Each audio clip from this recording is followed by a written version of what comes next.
ये next question देखिए, question number क्या कह रहा है 12 कि एक इलेक्ट्रिक फील्ड है, ठीक है, 3 × 10 के बाद 3 आई कैप है, ठीक है। ये इलेक्ट्रिक फील्ड वेक्टर दे रखा है, ठीक है, through the square of side 10 centimetre when it is held normal to electric field. ये इलेक्ट्रिक फील्ड लाइन किसी स्क्वायर से पास हो रही है और वो जो स्क्वायर है वो इलेक्ट्रिक फील्ड की नॉर्मली है। तो ये बात ध्यान रख लिए, मैं इस तरीके से एक जो है स्क्वायर दिखा देता हूँ। ये स्क्वायर शेप का है, मतलब इसकी जो साइड है ये 10 सेंटीमीटर होगी, तो बच्चों ये भी 10 सेंटीमीटर होगी। कहने का मतलब ये 10 है और ये भी 10 है, तो ये एक स्क्वायर बन गया।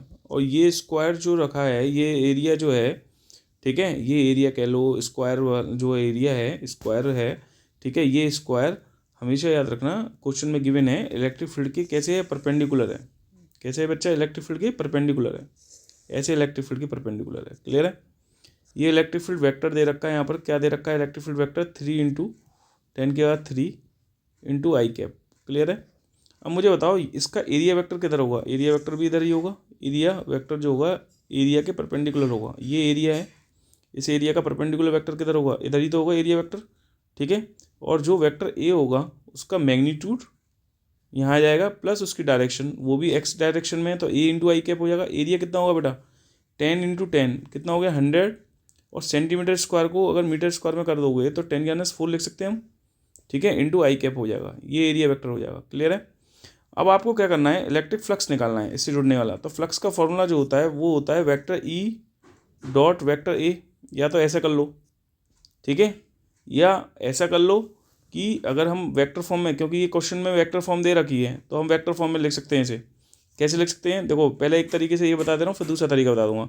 Vector E dot vector E कितना है 3 × 10⁻3, ठीक है बेटा, 3 × 10⁻3 into I cap dot vector A कितना हो गया यहाँ पे, वेक्टर ए हो गया 100 × 10⁻4 करोगे तो बच्चों ये 10⁻2 आ जाएगा, 10⁻2 आई कैप। तो यहाँ पे लिख सकते हैं 10⁻2 इंटू आई कैप। क्लियर है, ठीक है। यहाँ पे ये ध्यान रखना। अब क्या करना है, जो है इसका मल्टीप्लाई, इसके मैग्नीट्यूड का मल्टीप्लाई इसके मैग्नीट्यूड से करते हैं और डायरेक्शन का मल्टीप्लाई डायरेक्शन से करते हैं। तो 3 × 10⁻3, ठीक है, इंटू 10⁻2, ठीक है, और डायरेक्शन का मल्टीप्लाई डायरेक्शन से मतलब होता है आई कैप डॉट आई कैप करेंगे, और आई कैप डॉट आई कैप क्या होता है 1 होता है। तो याद रखना 3 × 10⁻3 में से 10⁻2 जाएगा तो 10 बचेगा, ठीक है, और आई कैप डॉट आई कैप क्या होता है 1 होता है, याद रखना। तो फ्लक्स का फॉर्मूला आ जाएगा 30, क्या आ जाएगा फ्लक्स 30 आ जाएगा, 30 न्यूटन पर कुलाम मीटर स्क्वायर इसकी यूनिट होगी बेटा, न्यूटन पर कुलाम मीटर स्क्वायर क्या होगी इसकी यूनिट होगी, ठीक है। एक तो तरीका ये हो गया। दूसरा तरीका क्या है कि देखिए ये इलेक्ट्रिक फील्ड का मैग्नीट्यूड है और यहाँ इसका एरिया वेक्टर का मैग्नीट्यूड ये है।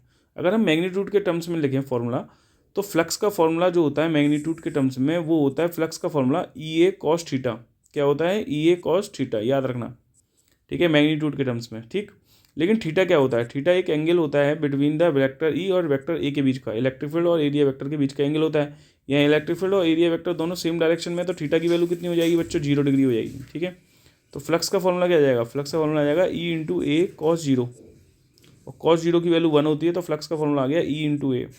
बस आपको यहाँ पे मैग्नीट्यूड रखना है, ई की मैग्नीट्यूड कितना है, मैग्नीट्यूड होगा ये डायरेक्शन के साथ वाला जो कॉफिशिएंट होगा वो कहलाएगा मैग्नीट्यूड। ये कितना है 3 × 10⁻3, कितना है 3 × 10⁻3। एरिया कितना है बच्चों, एरिया है 10⁻2, कितना है एरिया 10⁻2 है। चलिए सॉल्व कर लीजिए इसे, 3 × 10 हो गया और ये हो गया 30।